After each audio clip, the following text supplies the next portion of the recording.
Hi, my name is Khan, and I'm here to talk to you today about seeking a friend for the end of the world.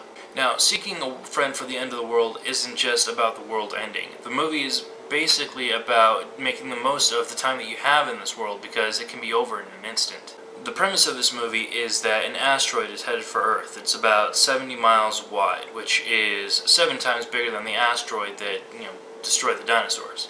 Now, in Armageddon fashion, they sent a team of astronauts up there to try and destroy the asteroid, but it failed.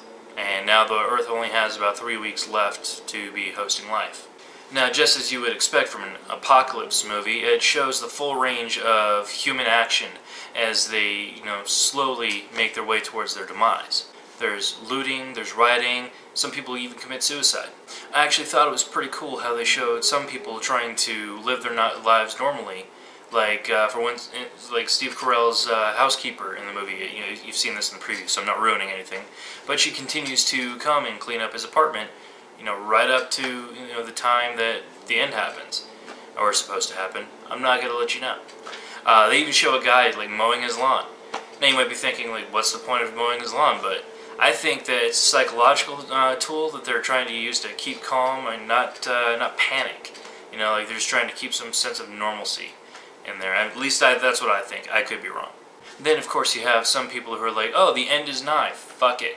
And then they break out into these crazy-ass orgies because, hey, why not? There's no consequences to worry about anymore, like STDs or unwanted pregnancies. But amidst all this chaos and sex, there's still a love story underneath. Steve Carell plays Dodge, an insurance underwriter who gets left by his bitch whore of a wife after the news of the destruction of the asteroid, comes out that the astronauts failed. He meets Penny, played by Keira Knightley, and they bond over the assholishness that can be the opposite sex. Well, it turns out that she's been getting his mail for a while and not actually giving it to him, and there's a letter in there from the love of his life that basically, and she says, hey, I've loved you all this time, you're the one that got away, that kind of thing. Now, feeling bad for messing up Dodge's chance at happiness before the world ends, Penny promises to get him to the love of his life, and he promises to try and also get her back to England somehow, so that she can be with her parents before the world comes to an end.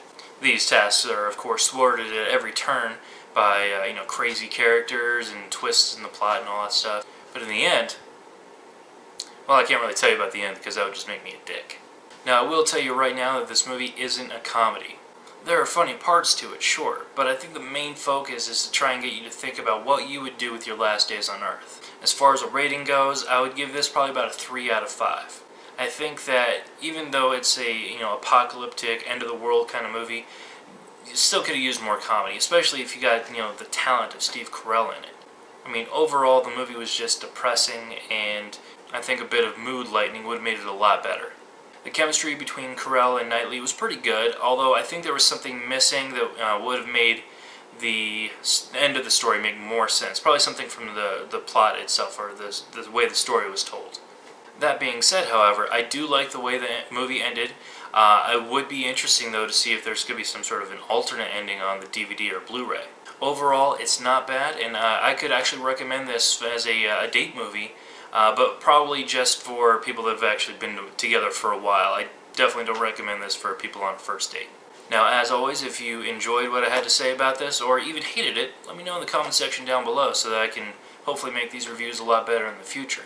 Until next time, remember to subscribe so that you can get these reviews from a regular person and not a professional critic. Alright? Thanks.